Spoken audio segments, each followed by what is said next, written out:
মাছের রাজা ইলিশ আর বাত্তির রাজা ফিলিপস বাল্বের এই বিজ্ঞাপনচিত্রটি খুব সম্ভবত বাংলাদেশের সবচেয়ে জনপ্রিয় টিভি বিজ্ঞাপনগুলোর একটি। ৮০-এর দশকের শেষ দিকে গ্রাম বাংলার পটভূমিতে নির্মিত বিজ্ঞাপনটি টানা ১৪ বছর ধরে বাংলাদেশ টেলিভিশনে দেখানো হয়েছিল। আজকের ভিডিওতে আমরা এই বিজ্ঞাপনচিত্রটির আদ্যপান্ত সম্পর্কে জানব। বুমেরাং চ্যানেলে আপনি নতুন হলে চ্যানেলটি সাবস্ক্রাইব করে বেল আইকনটিতে ক্লিক করার অনুরোধ করব। সময়টা ১৯৮৭ সাল। বাংলাদেশের অন্যতম সেরা বিজ্ঞাপনী সংস্থা ইউনিট্রেন্ড লিমিটেডের তত্ত্বাবধানে তুমুল জনপ্রিয় একটি বিজ্ঞাপনচিত্র নির্মিত হয়। সেটি হচ্ছে ট্রান্সকম ইলেকট্রনিক্স লিমিটেডের একটি পণ্য ফিলিপস বাল্বের বিজ্ঞাপন। বিজ্ঞাপনচিত্রটির পটভূমি ছিল খুবই সাদামাটা গ্রামীণ জীবন, যেখানে শ্বশুরবাড়ি বেড়াতে যাওয়া জামাইকে শাশুড়ি ও শ্যালকের আতিথেয়তার চিত্র দেখা যায়। শাশুড়ির চরিত্রে অভিনয় করেছিলেন আয়েশা আক্তার, আর জামাই চরিত্রে ছিলেন বাংলা চলচ্চিত্রের জনপ্রিয় কৌতুক অভিনেতা ববি। বিজ্ঞাপনচিত্রটি পরিচালনা করেছিলেন নেসার ওসমান, যিনি বাংলাদেশের খ্যাতিমান কথাসাহিত্যিক শওকত ওসমানের ছেলে।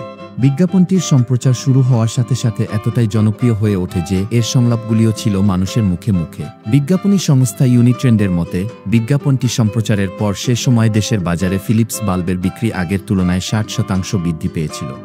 চলুন জনপ্রিয় সেই বিজ্ঞাপনটি একবার দেখে আসা যাক। মানে জামাই এসছি, আডি যা।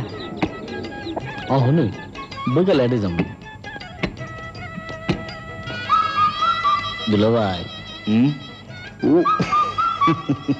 তয় কি মাছ আনুন? ইলিশ মাছ আনিস।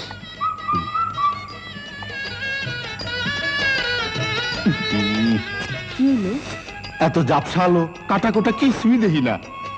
মানে বৈঠকখানার বাতিটা এখানে লাগাতো।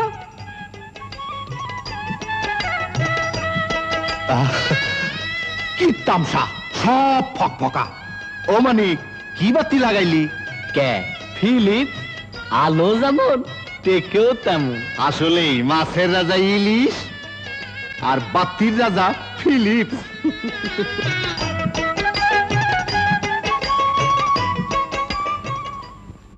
নিয়মিত এরকম আরও ভিডিও পেতে বুমেরাং চ্যানেলটি সাবস্ক্রাইব করে আমাদের সাথে থাকুন। আর ভিডিওটি ভালো লাগলে লাইক ও শেয়ার করুন। ভিডিওটি শেষ পর্যন্ত দেখার জন্য ধন্যবাদ।